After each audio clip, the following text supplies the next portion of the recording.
Olá, professora. Olá, pessoal.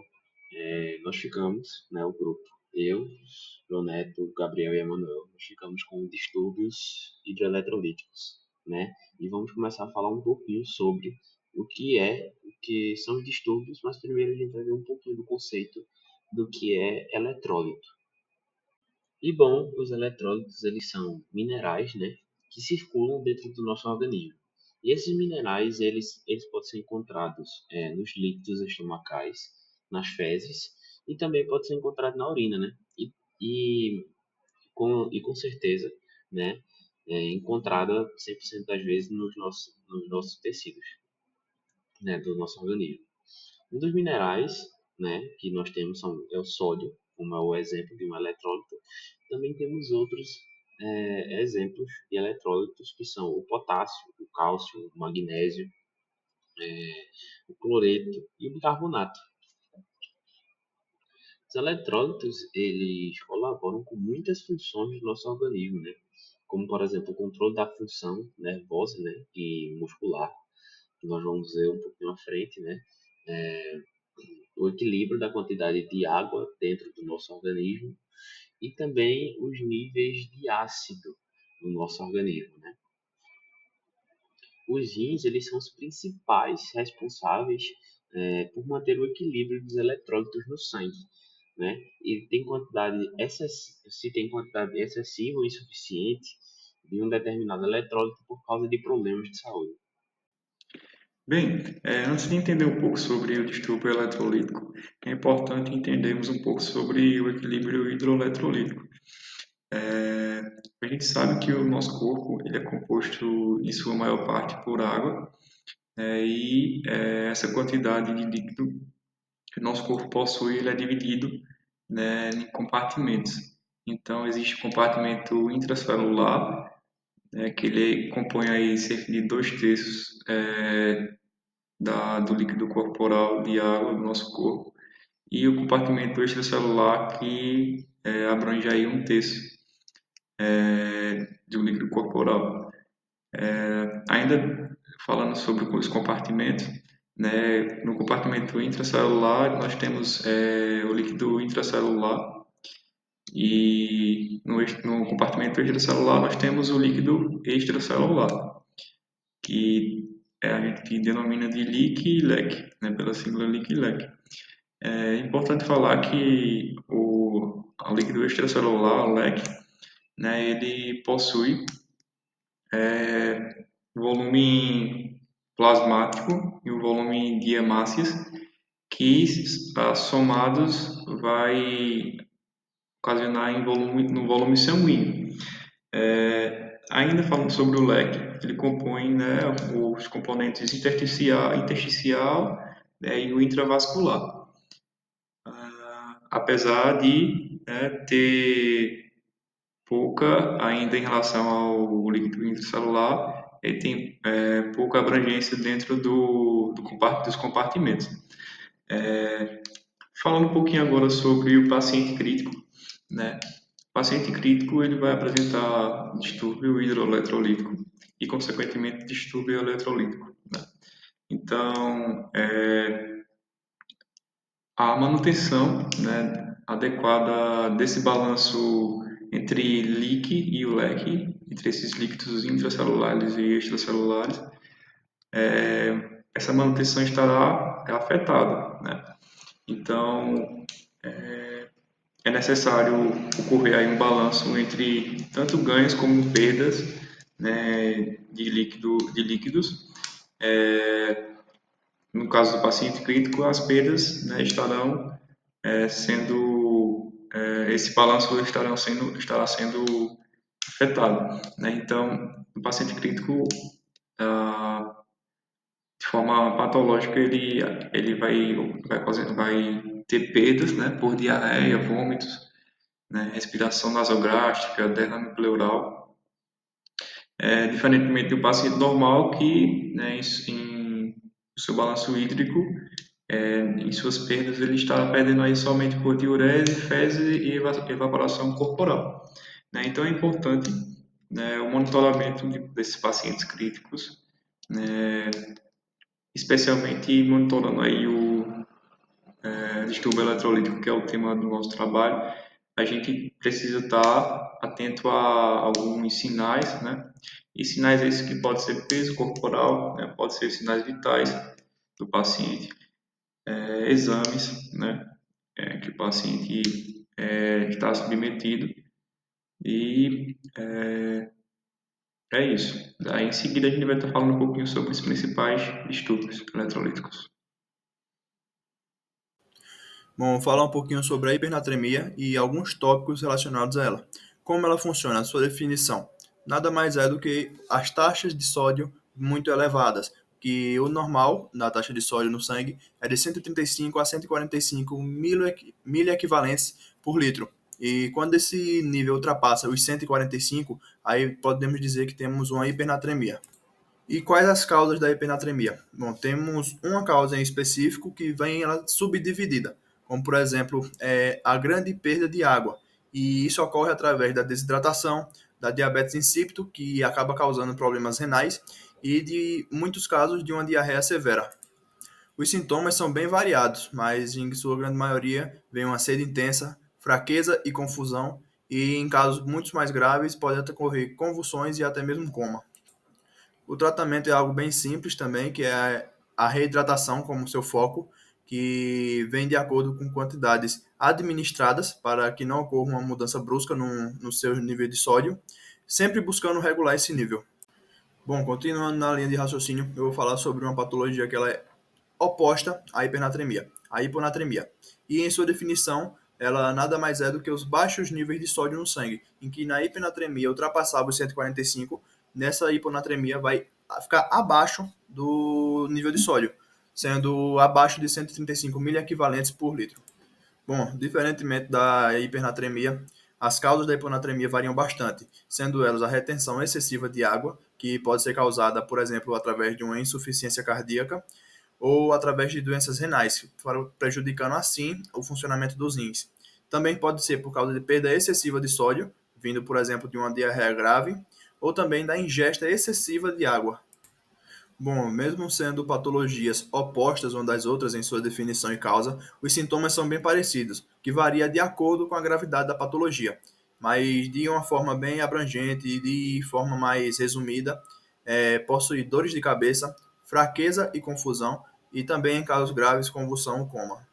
O tratamento também é bem simples, vindo através da restrição de fluidos e de ajustes medicamentosos. Juntamente com a hipernatremia, tem que estar sempre sendo observado, sempre sendo administradas as quantidades de que vai ser retiradas. Bem, sobre hipercalemia.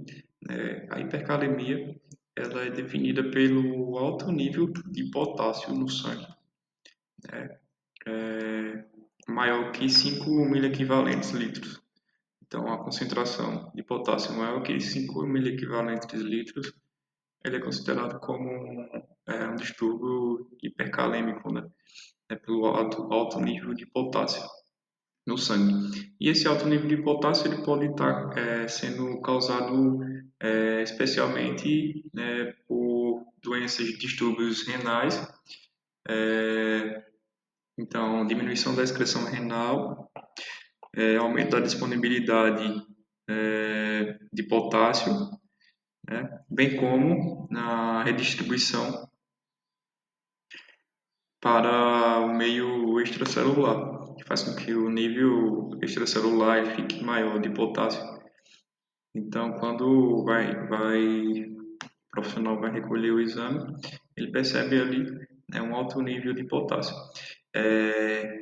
E, consequentemente, a gente percebe sintomas do paciente.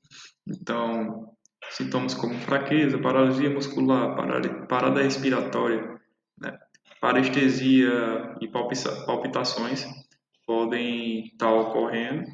E também distúrbios hemodinâmicos, incluindo diferença, né, das curvas do eletrocardiograma, então alteração na, na curvatura PQRS, né, então com suas particularidades. Eu vou estar falando um pouquinho mais na frente sobre essas particularidades do ECG, do eletrocardiograma, de um paciente crítico, né, com esse distúrbio aí.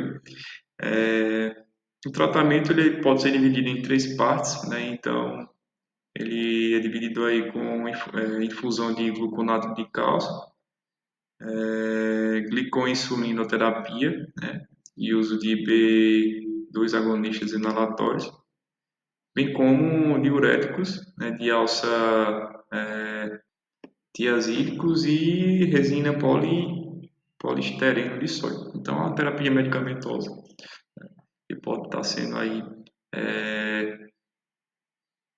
levada aí como tratamento para esses distúrbios, né? Bem, antes de falarmos um pouquinho sobre hipocalemia, que não foi falado no vídeo anterior, foi sobre a importância do potássio. Então, o potássio ele é o principal, né, cátion intracelular, que regula tanto a excitabilidade neuromuscular como também a contratilidade muscular. Então, ele é necessário, né, para a formação tanto do glicogênio, né, como também para a síntese proteica e a correção de desequilíbrio ácido-básico, né? Então, a sua importância também está relacionada ao equilíbrio ácido-básico, no sentido de que para cada potássio existente, né, vai existir íons H+, né? Então, numa acidose, né, onde ocorre a eliminação de H+, para tentar equilibrar o desequilíbrio, ocorre a retenção de potássio.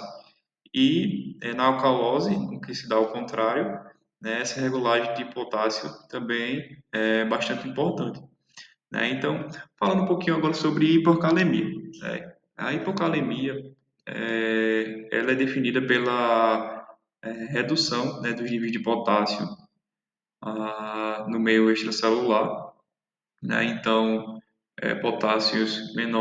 níveis de potássio menor que 3,5 é definido como hipocalemia. Então, as suas causas estão associadas a perdas gastrointestinais, perdas urinárias, né? A diminuição da ingesta, né, de potássio, bem como diminuição de potássio para o meio intracelular. Seus sintomas, né, então associados, podemos citar aí fraqueza muscular, né, paralisia ascendente, atonia gástrica, retenção urinária, né, insuficiência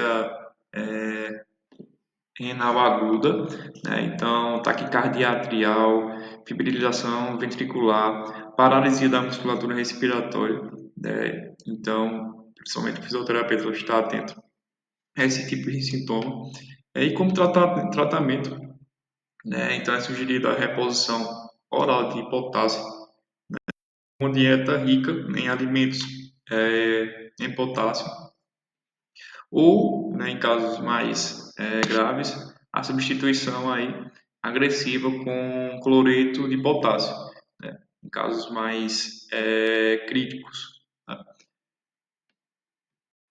Bem, então como fica o traçado, né, do eletrocardiograma de um paciente, né, que tem, aliás, né, um distúrbio de potássio,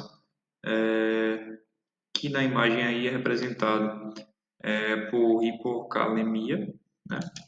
Então,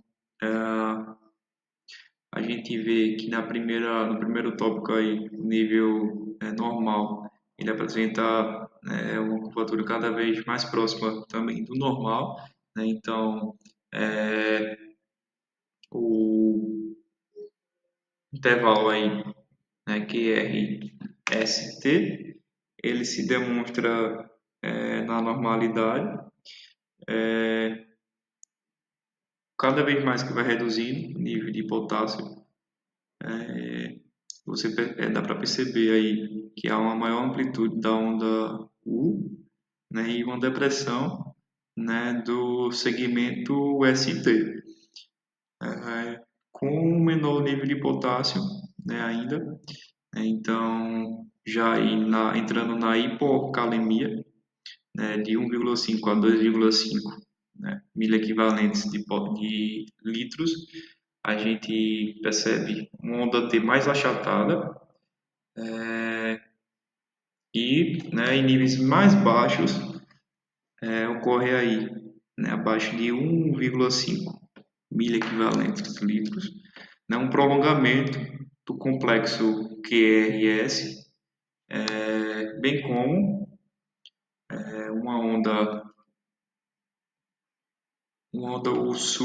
superposta, né, à onda T, né, então ela estará aí sendo aumentada em relação à onda T, né, ela estará sendo maior, né, em relação à onda T.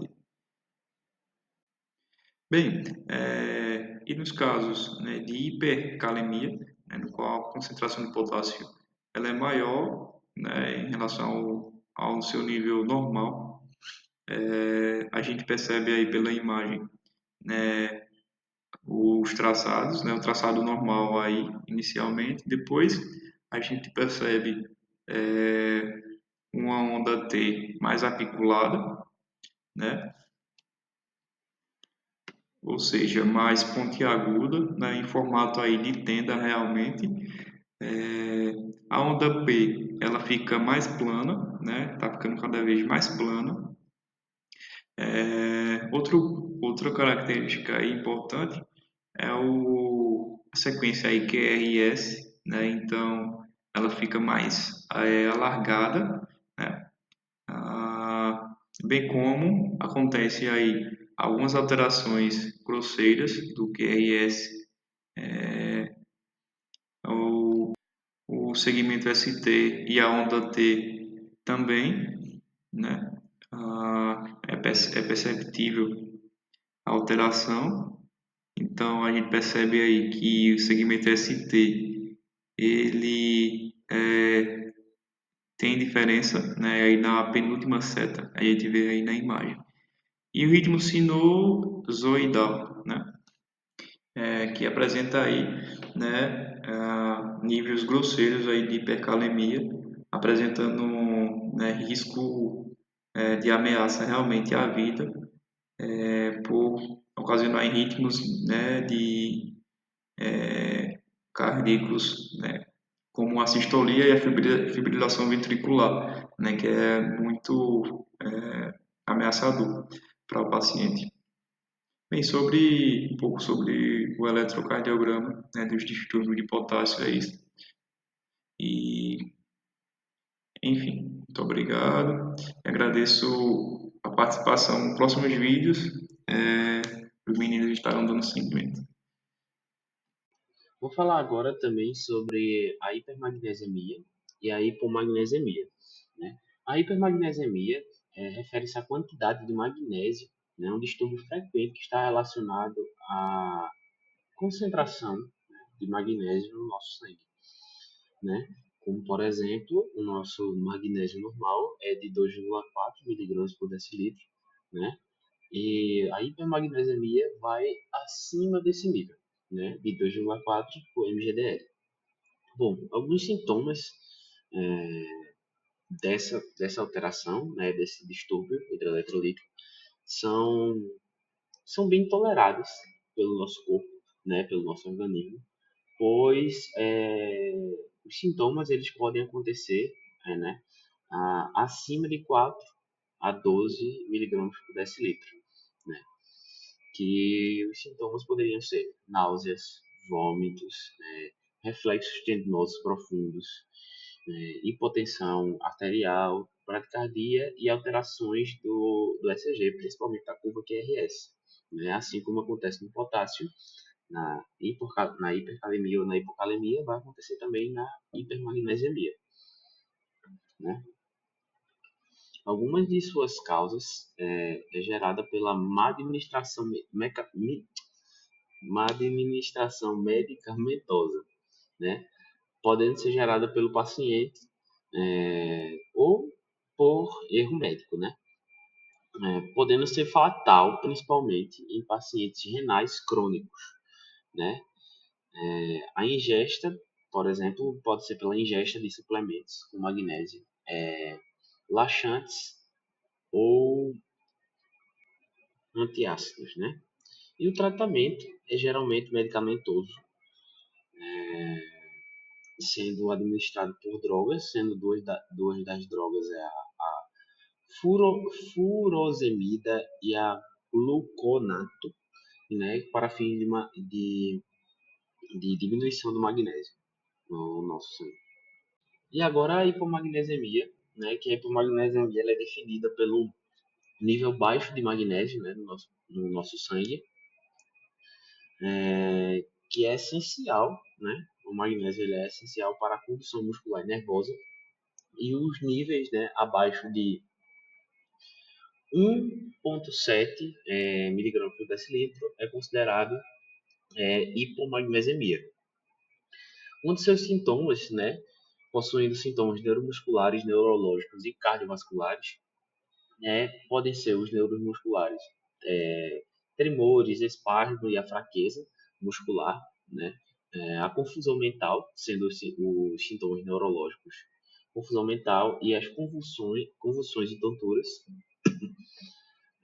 os cardíacos tendo arritmias e também alterações do ECG, né? As suas principais causas são pela deficiência, né, da dieta, no caso uma dieta muito desregulada, né, a absorção insuficiente de magnésio, né, feita pelo nosso organismo, a perda excessiva de magnésio, né, que é devido à não absorção desse eletrólito, né, e os distúrbios endócrinos, né? Alguns distúrbios endócrinos podem fazer com que nosso corpo perca magnésio. E o tratamento comumente feito é o tratamento medicamentoso, com a ingesta de suplementos de magnésio e também a punção intravenosa, né?